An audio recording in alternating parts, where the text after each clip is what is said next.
আয়াত ১১ আল্লাযীনা ইয়ারিসুনাল ফিরদাউসা হুম ফিহা খালিদুন।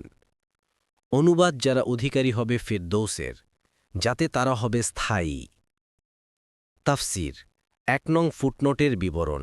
ফিরদৌস জান্নাতের সবচেয়ে বেশি পরিচিত প্রতিশব্দ। মানবজাতির বেশিরভাগ ভাষাতে এই শব্দটি পাওয়া যায়।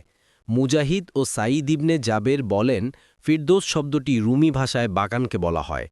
কোনো কোনো মনীষী বলেন, বাগানকে তখনই ফিরদৌস বলা হবে যখন তাতে আঙুর থাকবে। ইবনে কাসির কোরআনের দুটি স্থানে এই শব্দটি এসেছে। বলা হয়েছে, তাদের আপ্যায়নের জন্য ফিরদৌসের বাগানগুলো আছে, সূরা আল কাহফের ১০৭ নং আয়াতে। আর এই সূরায় বলা হয়েছে, তারা অধিকারী হবে ফিরদৌসের, যাতে তারা হবে চিরস্থায়ী। অনুরূপভাবে ফিরদৌসের পরিচয় বিভিন্ন হাদিসেও বিস্তারিত এসেছে। এক হাদিসের পরিচয় দিতে গিয়ে বলা হয়েছে, জান্নাতের রয়েছে ১০০টি স্তর, যা মহান আল্লাহ তার পথে জিহাদকারীদের জন্য তৈরি করেছেন।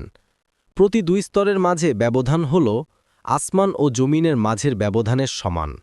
সুতরাং তোমরা যখন আল্লাহর কাছে জান্নাত চাইবে, তখন তার নিকট ফিরদৌস চাইবে, কেননা সেটি জান্নাতের মধ্যমণি ও সর্বোচ্চ জান্নাত। আর তার উপরেই রয়েছে দয়াময় আল্লাহর আরশ।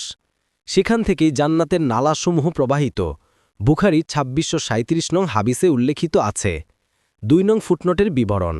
উল্লেখিত গুণে গুণান্বিত লোকদেরকে এ আয়াতে জান্নাতুল ফিরদৌসের অধিকারী বা ওয়ারিশ বলা হয়েছে। ওয়ারিশ বলার মধ্যে ইঙ্গিত আছে যে, মৃত ব্যক্তির সম্পত্তি যেমন ওয়ারিশদের মালিকানে আসা অমোঘ ও অনিবার্য, তেমনি এসব গুণে গুণান্বিত ব্যক্তিদের জান্নাত প্রবেশ ও সুনিশ্চিত। তাছাড়া কদ আফলাহা বাক্যের পর সফলকাম ব্যক্তিদের গুণাবলী পুরোপুরি উল্লেখ করার পর এই বাক্যে আরও ইঙ্গিত আছে যে, পূর্ণাঙ্গ সাফল্য ও প্রকৃত সাফল্যের স্থান জান্নাতি। মুজাহিদ বলেন, প্রত্যেক বান্দার জন্য ২টি স্থান রয়েছে, একটি স্থান জান্নাতে, অপর স্থানটি জাহান্নামে।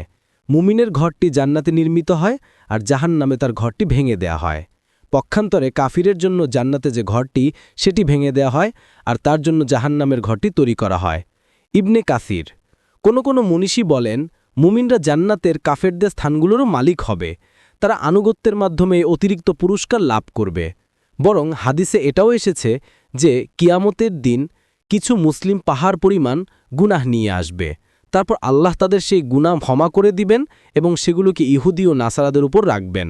মুসলিমের ৭৬৭ নং হাদিসে উল্লেখিত আছে। এ আয়াতটির মতো অন্য আয়াত হচ্ছে, এসে জান্নাত, যার অধিকারী করব আমি আমার বান্দাদের মধ্যে মুত্তাকিদেরকে, সূরা মারিয়ামের ৬৩ নং আয়াতে।